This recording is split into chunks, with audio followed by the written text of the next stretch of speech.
Diyos. And, hindi kayo familiar sa mga no? Pero, I've seen few familiar faces, pero hindi kayo ila-ila din makahimangan. So, I apologize firsthand kay kung tayo doon sa kuha na wala ko kaila. So, ila-ila lang sa kuha. Okay? Actually, this opportunity that I'm given by our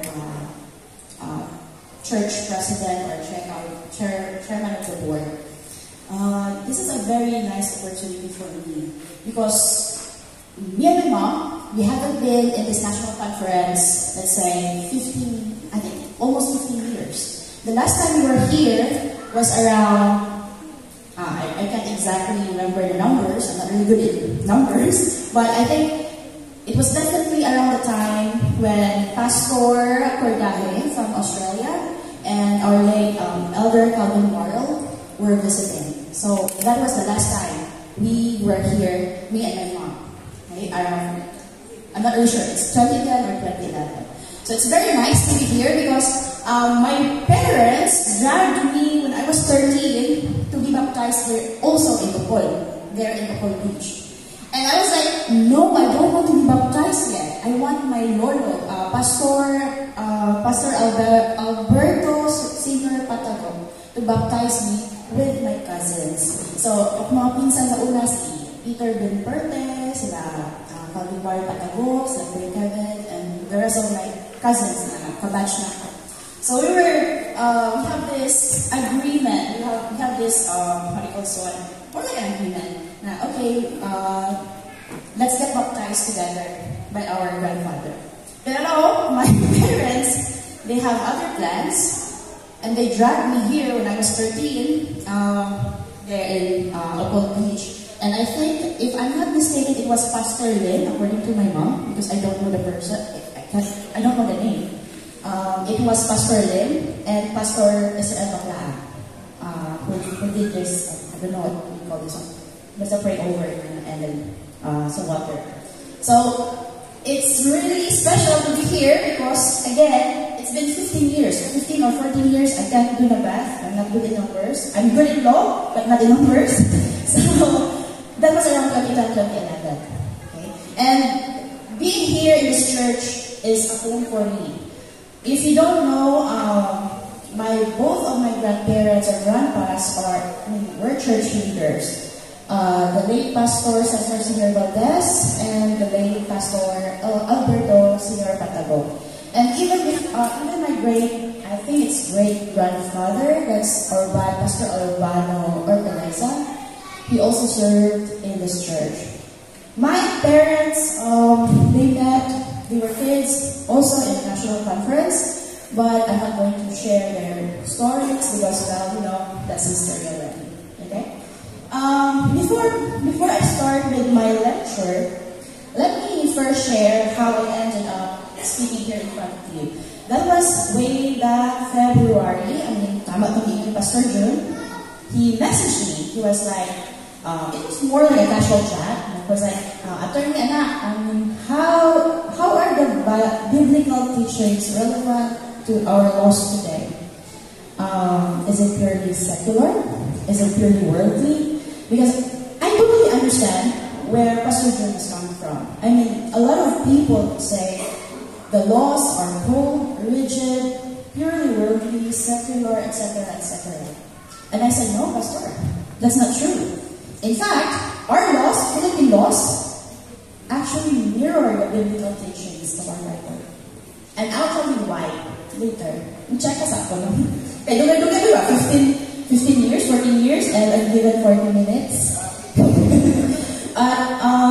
Sorry lang yun kung wala akong nakaprepare of presentation because, okay, there's this backstory. Gusto nyo lang sa kanina. Just indulge in your time. Okay. So, I initially said yes to Pastor June. And then, sometime in March, I sent a message to Pastor June. Pastor June, I don't think I can make it. Okay? Reality hits me at that time, March. I get overwhelmed with work schedule, paperwork, our industry, it's, how do you call this one? I work 24/7 except Saturday. Every time when the clock ticks at 6 p.m., that's no work, secular work. That's a non-negotiable for me. Okay? And I resume work by Saturday after 6. Okay? But the rest of those days, the whole week, 6 weeks, I only have maximum of 4 hours of sleep, or sometimes 3. And there are times I don't have sleep anymore. I think I can now, let's say 1-2 days, I'm wildly awake. And my family, my mom, ako ang mga pinsan, my cousins, my say a sister ni Mommy who always visits us with her family, they know, or say Pastor Dimmer Patago, when they when the family visit our place, they know that although I'm physically present with the family, they know I haven't gotten any sleep yet. And that's like 48 hours, 32 hours, 24 hours, and that's life. I have bills to pay. So going back, I told Pastor June na, I don't think I can make it, Pastor June. So, pero, itagal ako sa Pastor June na, let's see, we'll see if God will make way. Okay? And yeah, I think that's what really happened. Because even this week, I've been considering how to gently back out and tell Pastor June this week. Kumbaga, medyo hindi kaya ako. Kumbaga, sa akong utok, in my mind, I've been already, let's say, creating some language, some nice, warm language to tell Pastor June that I can make it, etc., etc. And that decision happened around Sunday morning, around 4 a.m. I'm drafting emotions, something like that. And so I thought, okay, mag-aisip na po. And so say sorry kay Pastor June. I can't do this, Pastor June, etc., etc. And then I checked the flight details, like direct flight from our place to CDO. And I saw one seat left only. Okay? So I stepped out from my workstation, from my desk on my laptop, I grabbed some coffee, and then when I checked, there were 4 seats available, open. But still, I did not book the flight. Okay, that was Sunday morning. And then I got a message from my uncle, Pastor Dimmer Patago. Okay, he was like, Lurk, you have a part on Friday, 25th. I already know that. Pastor June already gave me initially the program, but that reminder from my uncle, from the servant of God, okay, a man of God, that already, let's say, gently pushed me to this different direction from my decision that morning. But still, I did not book a flight. So I waited until Sunday evening. I messaged my cousin, si Ate Gaga, si Geraldine Bertie Marquez. I asked her, if I will take this flight, would you be able to pick us up from the airport? And she said, yes, without reservation, book the flight. And I said, let's see, I'm going to check if there are still seats available, because in the morning, there was only one seat left. And then after a few minutes, there were 4 seats left. Actually, it's 5. So I think, okay, let's see if the seats were still available, so that might be it. I checked again, and there were 4 seats available, direct flight. And the cost, well, a little expensive, but it's all for the Lord flight. And so, yeah, I think God cleared the way when I was almost going to turn back. Because I think I can help the church without being there in person and all that. Although I really wanted to help all our brothers and sisters during legal services, legal aid. I even volunteered to do that. Even non-members of the church. So why not I can help out the church, right? But because of my schedule, because of some personal circumstances, I was supposed to say no, but here I am now with everyone. So I think, yeah, God is good, and God made a way for me. So, that's the background. Now, let me go to the lecture. Okay? I did not, as I mentioned, I did not prepare anything because, again, I was contemplating to say no. But, yun nga, I am here. So, please bear with me and I apologize if I came here unprepared, pero mentally, spiritually, I am fully prepared. Okay? Going back to the question, Pastor Jun asked me, are Philippine laws purely secular? Okay? The answer is no. Why? I think my answer to Pastor Jun at that time was about the Constitution. I said, no, Pastor, you know what? We have our 1987 Constitution, and you know what's Constitution? That's the supreme law of the land. That's the highest law of the land. And any laws that are written or passed by the Congress or implemented by the executive branch, if a particular law or a particular provision is inconsistent with the Constitution, that's unconstitutional, meaning it's without effect. Because the Constitution is the supreme law of the land. Okay? Now, why did I mention Constitution? Because the preamble, the Constitution has this preamble at the beginning. Okay? Preamble is not part of the law itself. It's a statement of purpose. Now, the preamble starts with we, the Filipinos, we, the sovereign Filipino, imploring the aid of Almighty God. Pause. Okay? Think about that. Imploring the aid of Almighty God. Right? So some people would say, attorney, I'm from there's separation of the church and state. Right? May mga ubang tao naman na medyo, you will size up to check if you are really good at what you do. But you see, the knowledge is very dangerous. Now, let me explain. Imploring the aid of Almighty God, the Constitution itself, the supreme law of the land, from where all the laws should follow and obey, recognizes the highest authority, and that's our Almighty God. And what most people don't know, in court, okay, in court, we have this ecumenical prayer. We have this. Before the judge holds each case, before we try her cases, etc., the judge will just enter the courtroom, stand, and say, okay, let's pray. And our prayer, this is our more like a memorized prayer, but it says, Almighty God, let's start. Almighty God, we come to your holy presence as our supreme judge. Okay, let me read that ecumenical prayer because sometimes when I'm in the courtroom, I don't really memorize the ecumenical prayer. I mean, when I was doing this mock trial, when I was in law school, sometimes our professors are judges of the regional trial court or sometimes municipal trial court. And they would say, let us recite the ecumenical prayer. So those are the times that I would memorize the ecumenical prayer. But in practice, since a lot of the judges, the staff, the personnel, everyone in the courtroom, they will just memorize blah blah blah. So I would just write. But let me read the ecumenical prayer.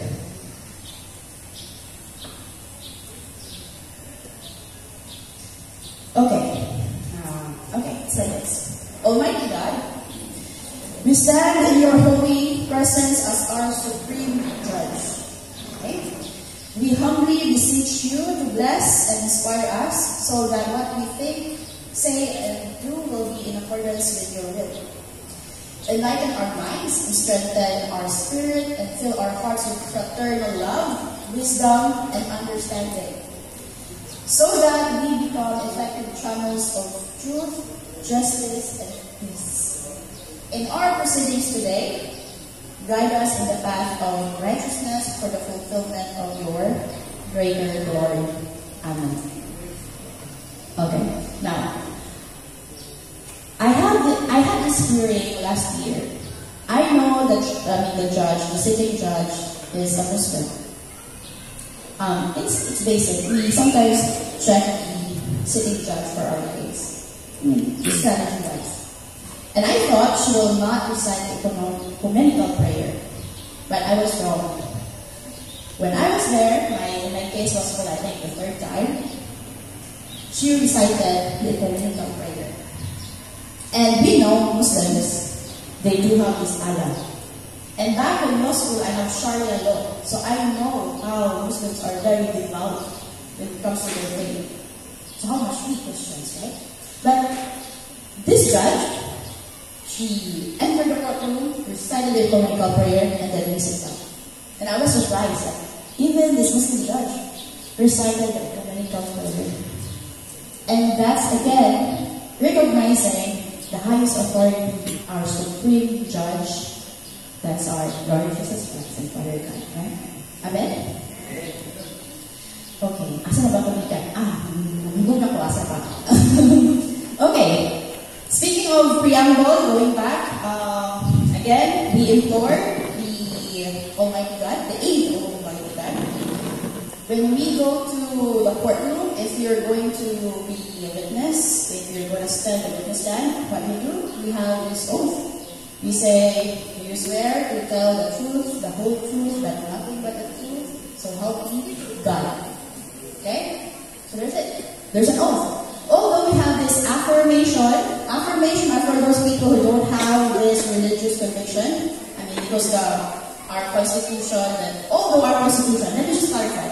Although our constitution does not impose state religion, it does not promote godlessness or atheism, but still it respects, of course, your sensibilities. If you're atheist or if you're, But in general, our oath ends with, so help me God. From the president to the local positions, so help me God. Lawyers, even to doctora, word pastors, engineers, etc. You say, so help me God. Our oath as lawyers is very long. I'm not going to recite that, but again, we take no man for money or malice. At the end, so help me God. So just imagine, that's just the basic. I think that's the most common reflection of legal system, the Philippine laws in our land. And that mirrors only I think just 1% of the biblical truth in Bible teachings. Now, I'm thinking how to simply present to you or visualize how our laws reflect the whole Bible. And I think the best way to present that is using the 10 Commandments. Okay? Sa 10 Commandments, in the Old Testament, because in the New Testament, that's been summarized into 2. Okay? Love your God with all your heart, and with all your soul, and with all your heart. Is it correct? And love your neighbors as you love yourself. Okay?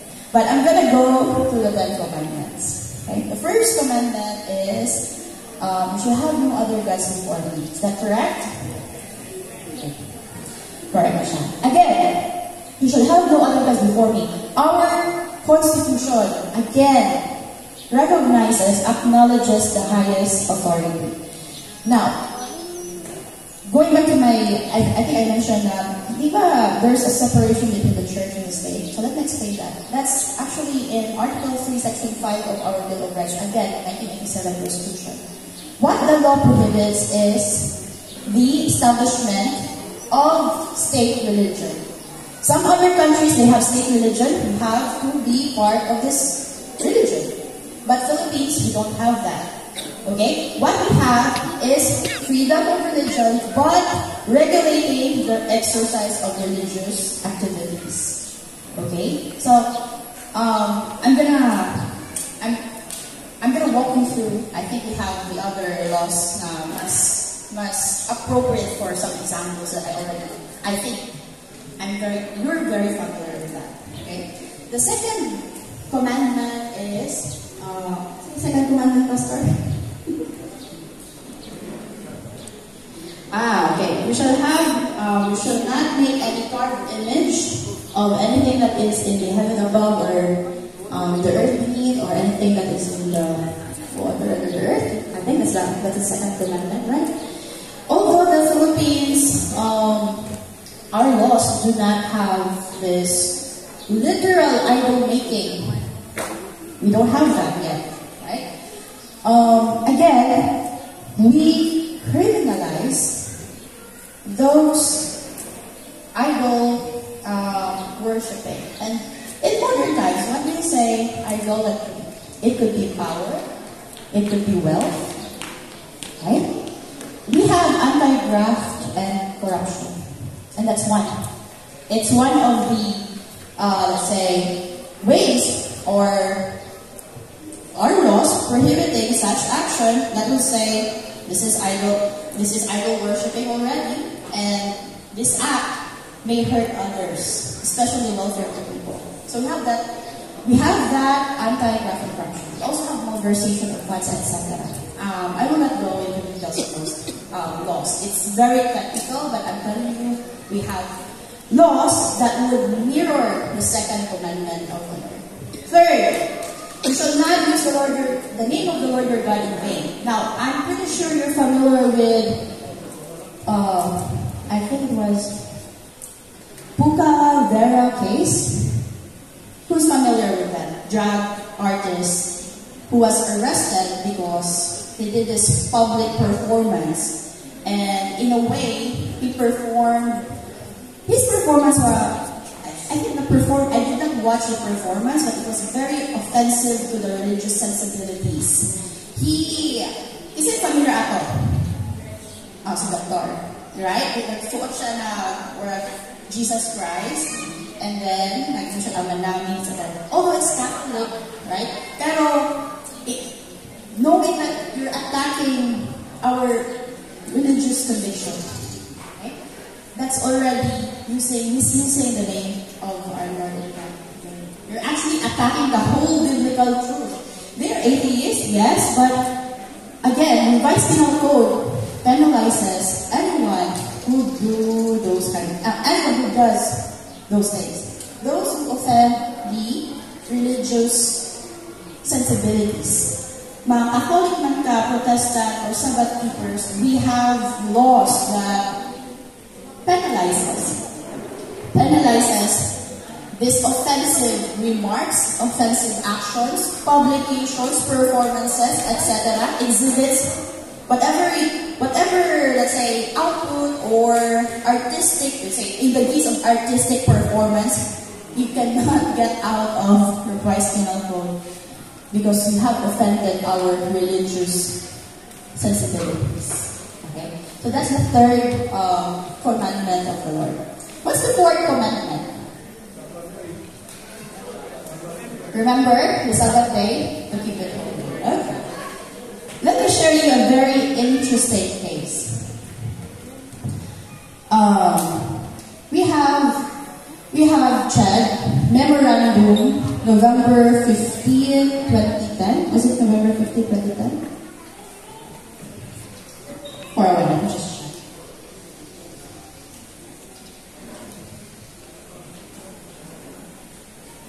Yes.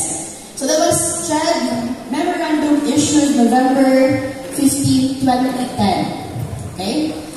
That memorandum mandates all educational institutions, my university, colleges, elementary school, tertiary, primary, secondary, etc.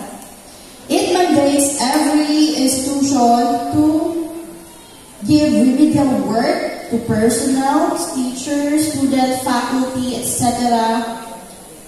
if they are going to have this Sabbath observance. Okay? CHED Memorandum, November 15, 2010. And I actually used that CHED Memorandum when I was in college. Okay, now there's an interesting case. We have this case. If you have time, please read the case. I know not everyone would have the luxury of reading cases. It's very long. But if you have time, please read. Denmark, Zambrano. What's it, Zambrano? Wait. Remember lang ako is ang case number. That's GR 217453, July 2017 case. Denmark, Zambrano. case, he is a SDA, Adventist. Okay, he's an Adventist. Nabasa ko na yung case, and it's really good.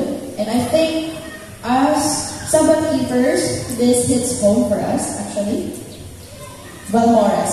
So that's Denmark Valmores. He's the petitioner.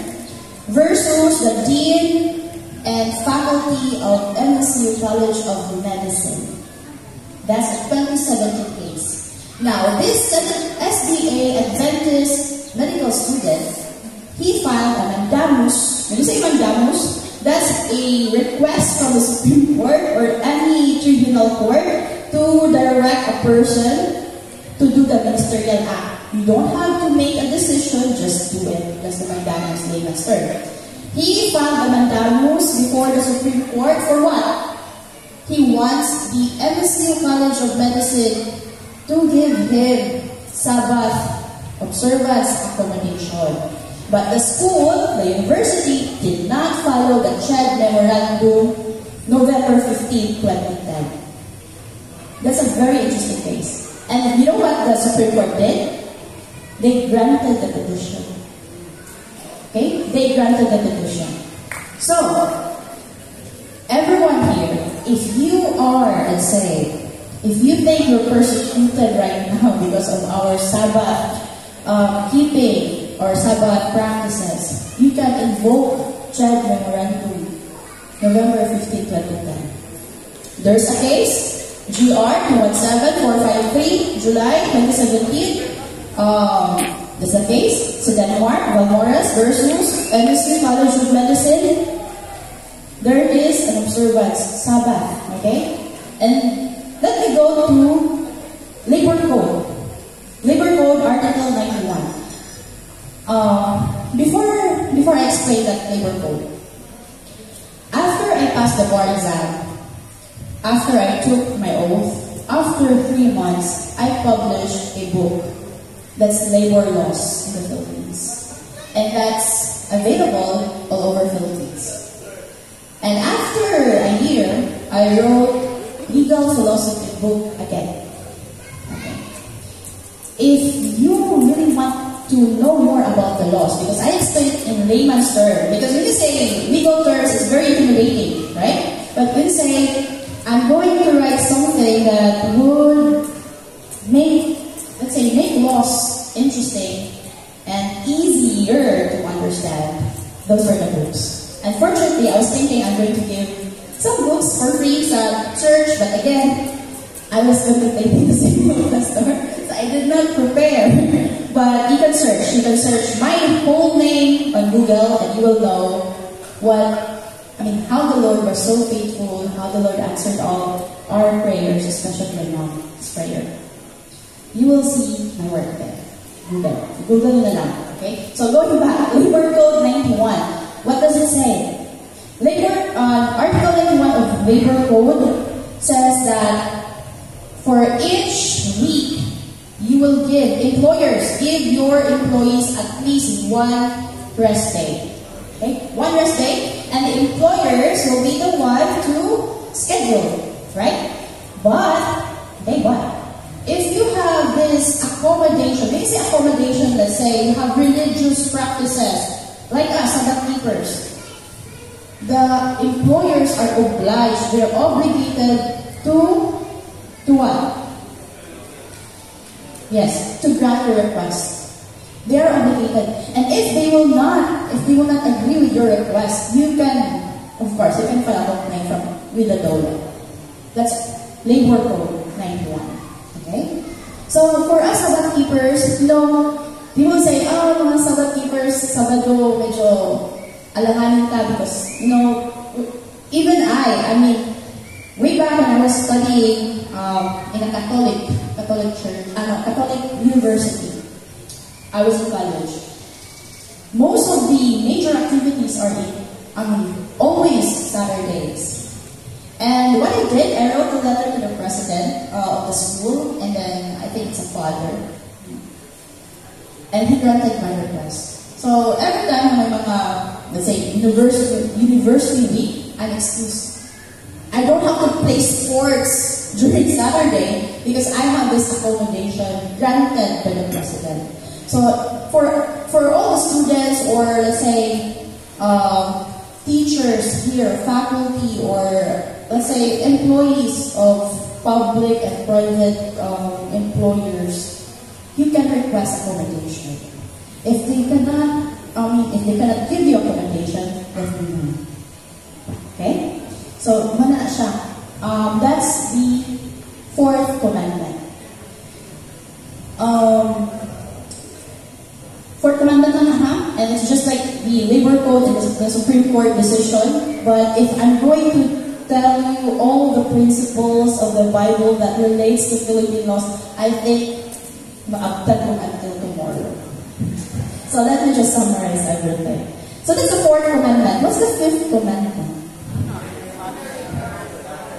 Okay. Honor your father and your mother. Okay. When you say honor your mother and your father, so that your days may be long upon the land, which the Lord your God was giving you, right? Before I go deep dive with the discussion, I've heard mostly young people.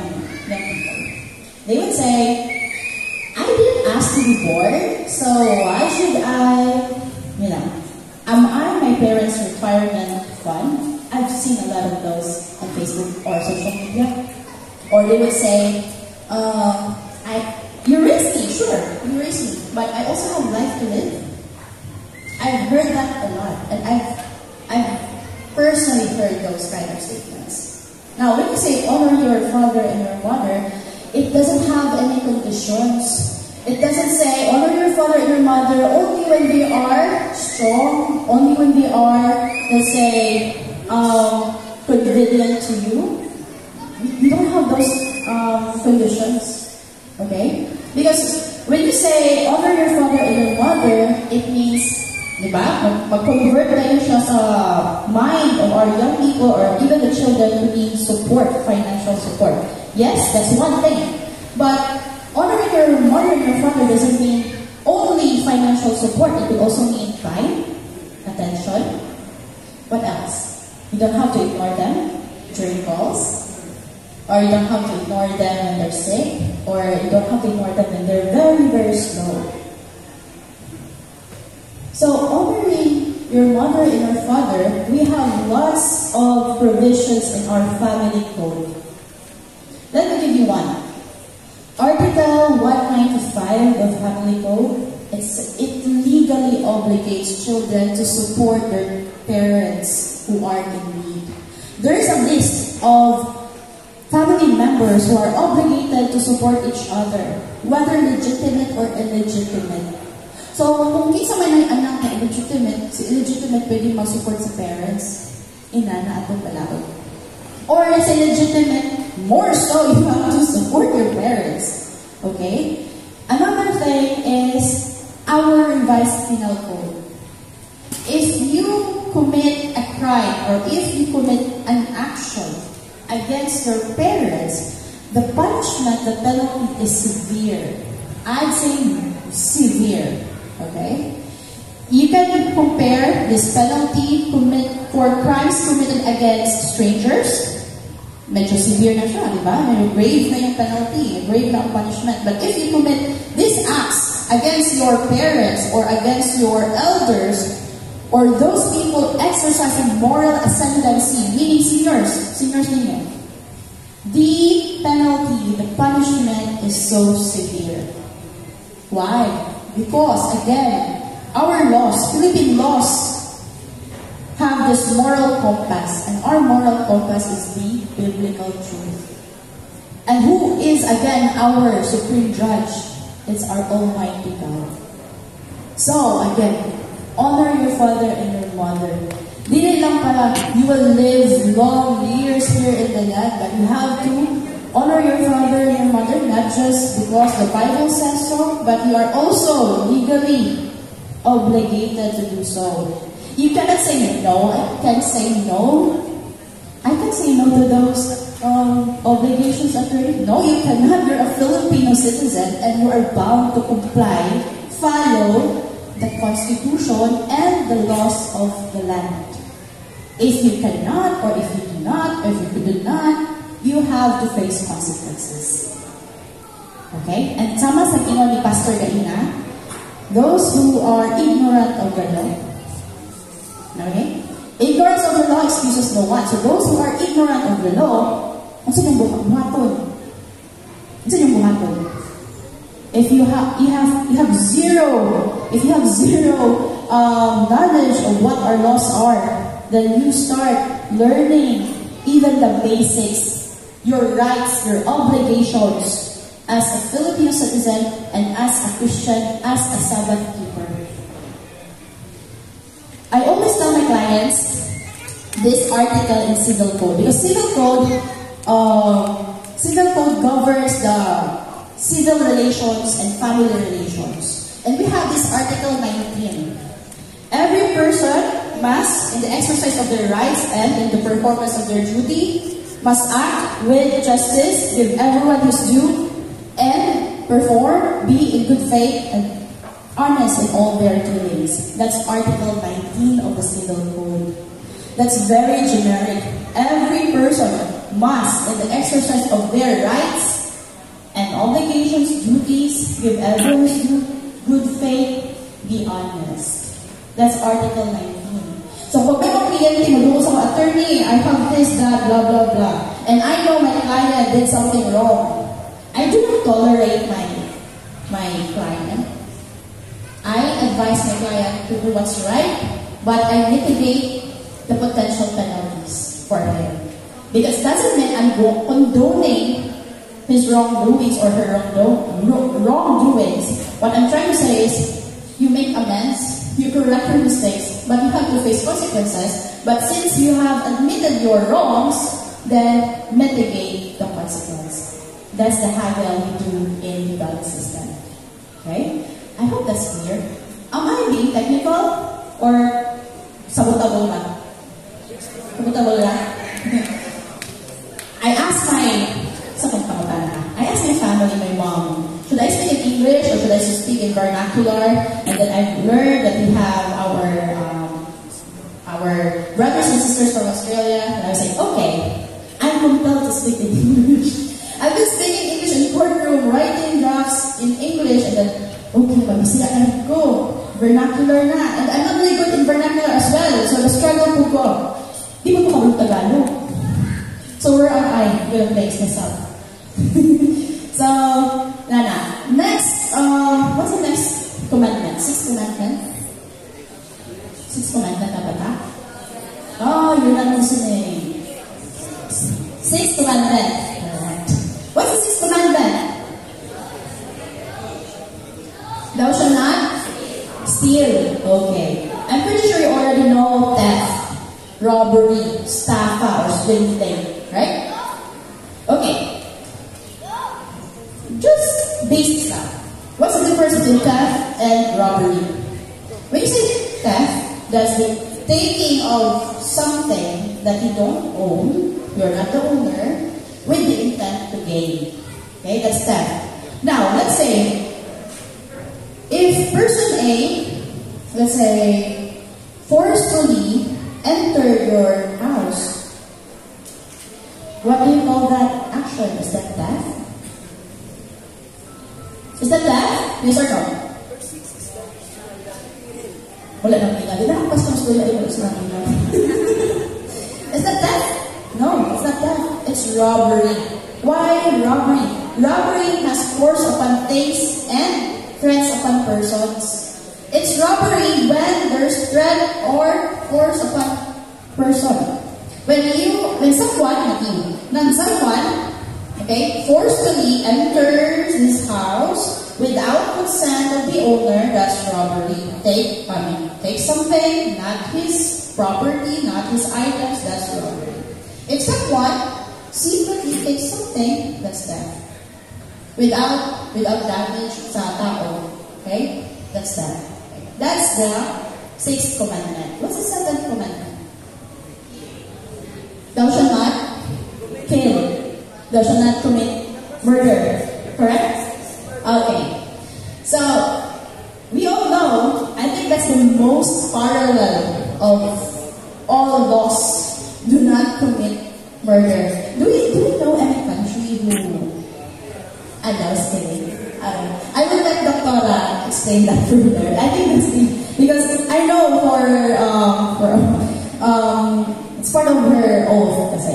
Now, even the person is a criminal or an enemy, she has to save that life. As lawyers, we protect life, liberty, and property. That's our oath. We protect your interest, life. If you commit murder, the penalty is reclusion perpetua to death or life imprisonment. We don't have that penalty; it's being suspended. So, as lawyers, our duty is to mitigate the penalty as much as we can. But we don't. I strive to be a competent Christian lawyer, not just a competent lawyer. And when you say Christian lawyer, that means I'm grounded by the moral principles we have in our church. So, life, liberty. Okay. If someone kills somebody, what do you expect? He will be arrested right there and then if he or she was caught in the act. Or if he or she wasn't caught in the act, there will be warrant of arrest to be issued by the court, etc., etc. Even if the person will be, at the end, let's say, a judge innocent, but that person is detained. Because capital offenses are not bailable, but it depends on the lawyer. Okay? But general rule, it's non-bailable. So those are capital offenses. What are those capital offenses? Those offenses committed against persons. Those committed against national security. But I'm not going to discuss national security because that's already political, and we know our social-political atmosphere right now. Okay? I'm not going to touch that. But do not murder. Do not we have this principle in law wherein we say we have law enforcers. Do not take the laws in your hands. Okay? Even if you know you are right, do not just do anything that you think will be detained or something. Okay? Be wise. Remember your family, remember your life, your liberty, and your property. Because once a person is detained, his civil rights are suspended. And when it's suspended, you cannot buy, sell properties. Your inheritance is suspended. You cannot see your kids because your parental rights are suspended. Your civil rights are suspended. So, before you do something, exercise restraint. And when we say exercise restraint, we have lots of biblical teachings there in the Bible. That's the seventh commandment. What's the eighth commandment?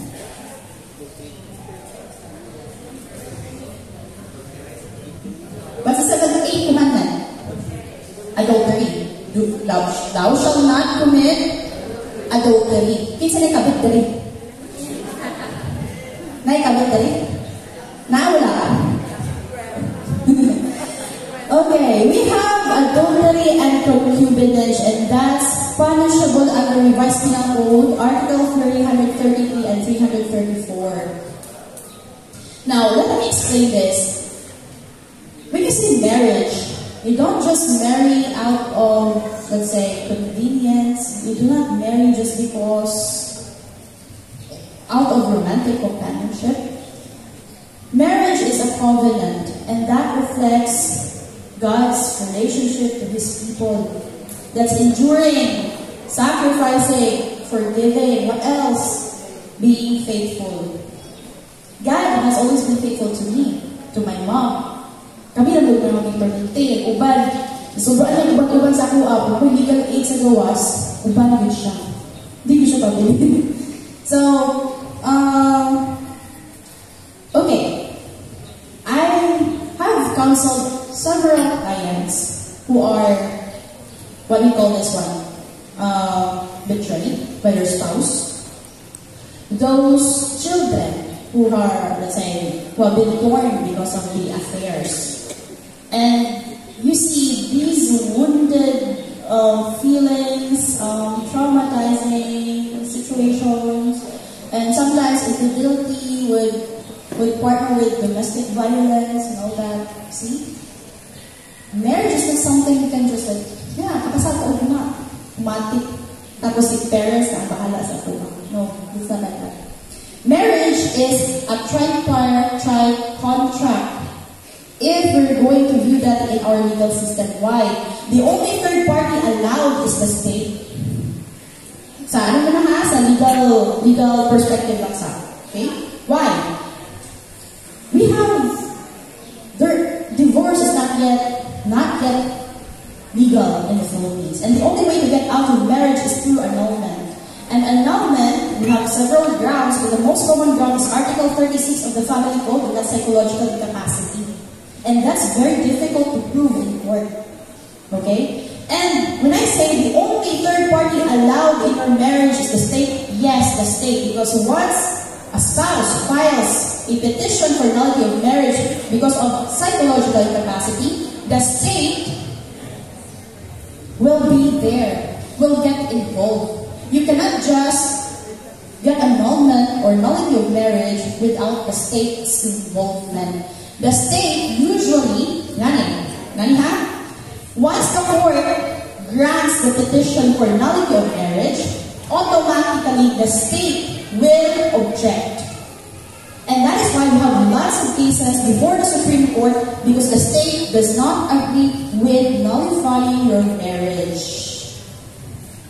You understand? Nakuha ba? The only third party allowed in your marriage is the state when you don't want to be married to this person anymore. Why? Because the reality is you cannot just get out of marriage, out of your whims, out of your affairs. Okay? The state, the government, the state, understands sometimes, if a spouse, let's say, caught his or her spouse in the act of adultery or in the act of concubinage, we have this punishment in the Revised Penal Code, Article 247. If the spouse, again, if the innocent spouse, let's say, surprises his or her offending spouse caught in the act of committing sexual intercourse with a man or a woman, not his or her spouse, and commit physical injuries against the cadet and the offending spouse, the law says the innocent spouse will not be charged with homicide, will not be charged with murder, will not be charged with physical injuries. Why? Our law does not condone violence. Let me just be super clear. The laws does not condone violence. More so, killing, of course, right? But the law understands the reality. When betrayal comes in, betrayal provokes overwhelming response from the innocent spouse. And when you open the door and you see your kaayuhan mo sa wedding, caught in the act of doing the intimate activities that only spouses that rightfully have to do so, the innocent spouse can pulat-takon itong mga, partner and the partner. The penalty, Article 247, as I mentioned, is destierro. You will not be charged with murder, homicide, or serious light physical injuries. You will be charged by penalty mo is destierro. Now, what is destierro? Destierro is a very light penalty. The innocent spouse will only be banished from the area, usually 25 kilometers radius. That's the penalty to the innocent spouse. Usually, banish lang ka. For a period, the court will deem appropriate. That's Desiero. But I'm not encouraging everyone to kill. Okay? I'm not encouraging everyone to commit acts. Again, exercise restraint. Do not put the laws in your hands. Okay? We have law enforcers who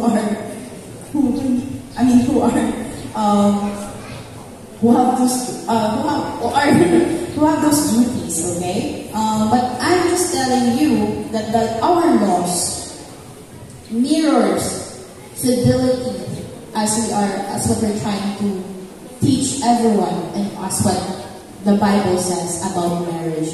Because marriage is permanent. It's a covenant between the spouses and God. Again, marriage is a reflection of God's relationship to His people. As I mentioned earlier, it's enduring, sacrificing, forgiving, and faithfulness. It's fidelity. It's a radical obedience. Nakuha ko siya. Ayaw mo pag-ulata mo. Di mo mamulata. Ay, di pa yan. Si paalam. Paalam na. Anyway, that's the 8th rule, correct? Okay, what's the 9th rule?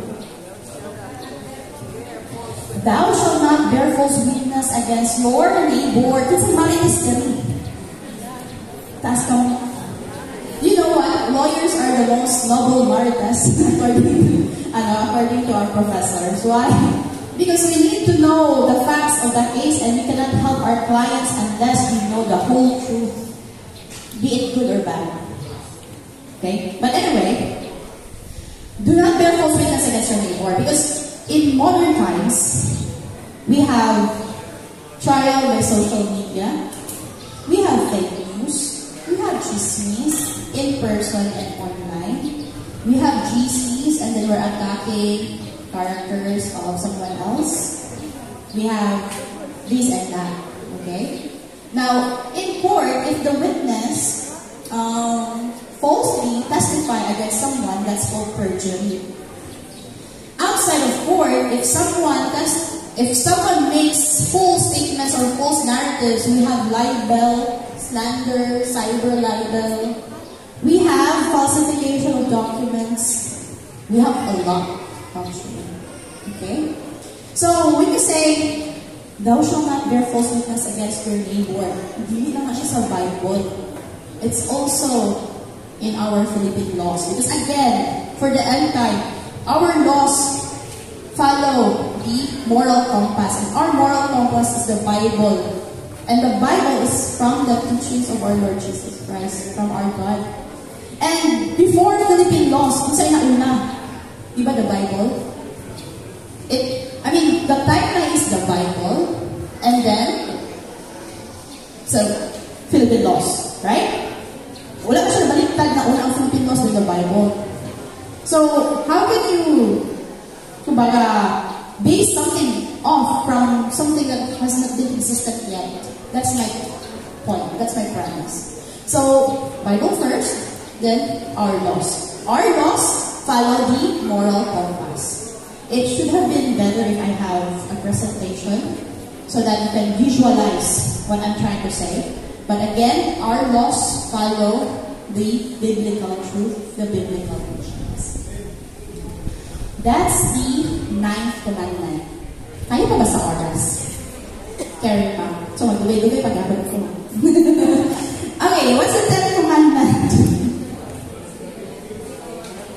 Thou shalt not covet your neighbor's house. Thou shalt not covet your neighbor's wife, nor his or her manservant, male servant, nor his ox, or his cattle, nor anything that is within your neighbors. And that commandment speaks about selfishness and envy. Correct? Or mali? Kasi yung mali. Ngayon yung mali. Na ba? Basta wala sa naminaw sa kuha mo. Okay, so, we have, in our Philippine laws, we have laws against competition, unfair competition. That's commercial law. Okay? Because coveting in your mind is not punishable yet. We don't punish something that, okay, akong isipon na, dapat lamahan ako na siya. The laws do not punish that mental state or mental thinking. Kumbaga, wala pa eh.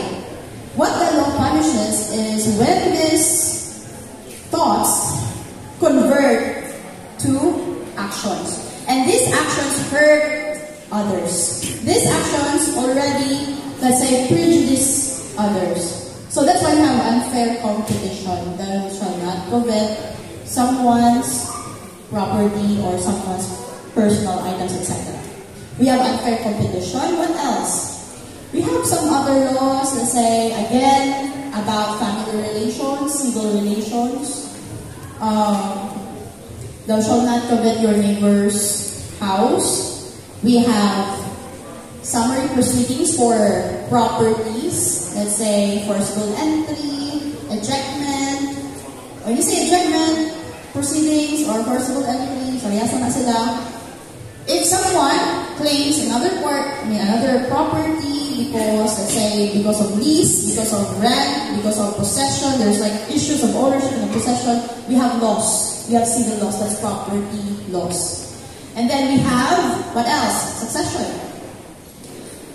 Earlier, I mentioned marriage is very important because, again, other than our oath to God, marriage is also about the rights and obligations when it comes to succession. When a person marries, person A marries person B, they have children. So, parents are barred to claim succession because there's a spouse and there are children. Okay? That's basically succession. Because in succession, it only acknowledges the most closest blood relation or relationship. Another. So, what's the relevance at to attorney? Ang relevance at is thou shalt not covet something that isn't yours. And to know if something is yours or not, you have to know your rights and obligations. And again, marriage laws, our family code, succession laws, coupled with our civil laws, property laws, etc. As I mentioned, there are lots of laws that mirrors the biblical teaching. And if I'm going to discuss all of them, I need 1 week. So I'm just giving you the basics, okay? So I hope what I've shared with you this morning are, let's say, useful, relevant, material, evidence lang. Those are the words we use. Relevant, material to the issue, okay? But those are the evidence. So, what else? What else do we have? So those are the 10 commandments, okay?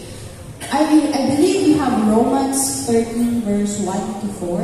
If I'm not, tama ba ang Paul? Romans 13 verse 1 to 4. The Lord God, tama ba? The Lord bless the government, the authorities. And if you're following, Romans 13. tama ba? Romans 13. Romans 13. Huh? Romans 13.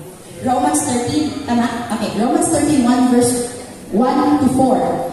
If God authorizes or blesses, that's the context, the governing authorities. And if our government, we have the laws, before I continue, we have 3 branches of the government: executive, legislative, and the judiciary. I belong to the judiciary since I'm a lawyer. I do not enforce the laws. We interpret the laws. Just to clarify that. So if na ay na sumbaga na yung dira, do not call the lawyers, call the policemen. Okay? And when you say, attorney, isubmit na balaod, I want these laws to be passed, to be blah, blah, blah, to be implemented in the Philippines. That's not the judiciary's duty. That's the legislative. So choose your representative wisely. Okay? Since I think that's timely because we have our election coming up. Okay.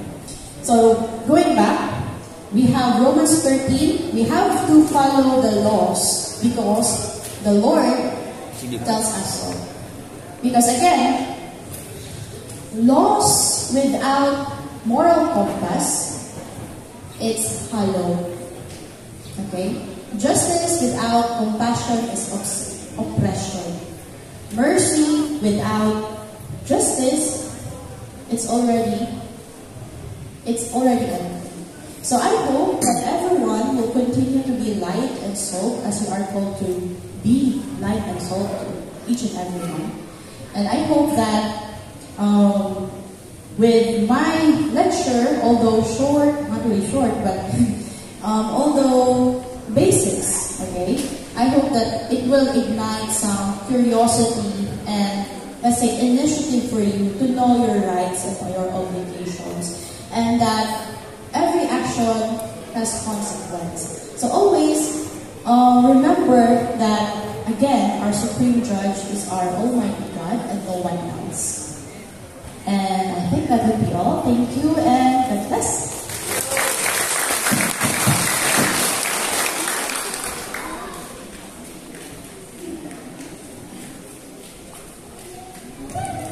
Thank you so much, attorney. You are truly a gift to all of us.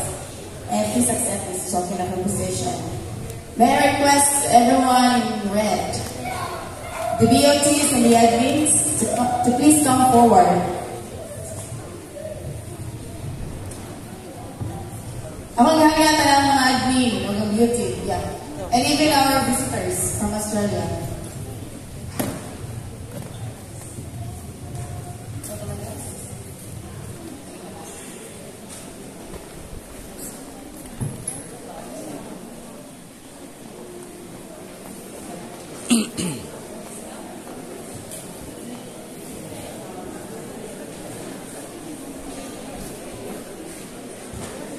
Certificate of appreciation presented to requesting Pastor Bong, our PNC Chair, Pastor Levi Catania, our Pugma Chair and PNC Chair.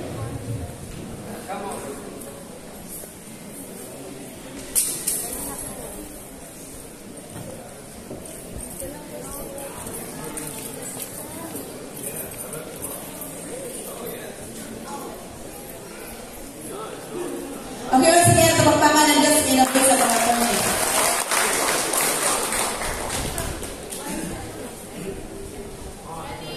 And requesting Pastor Donnie, so please come.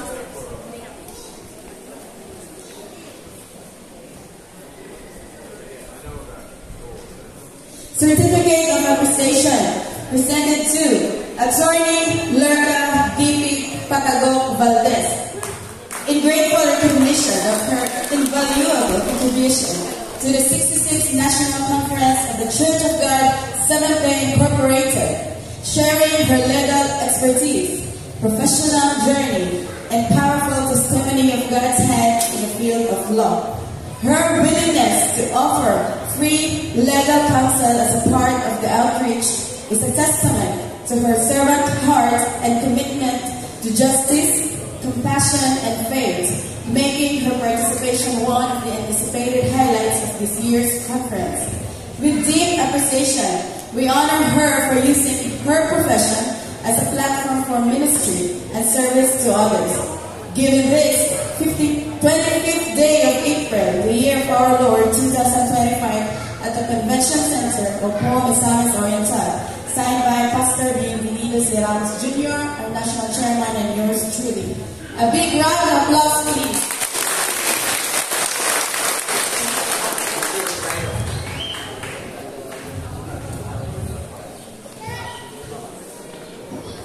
Take a position.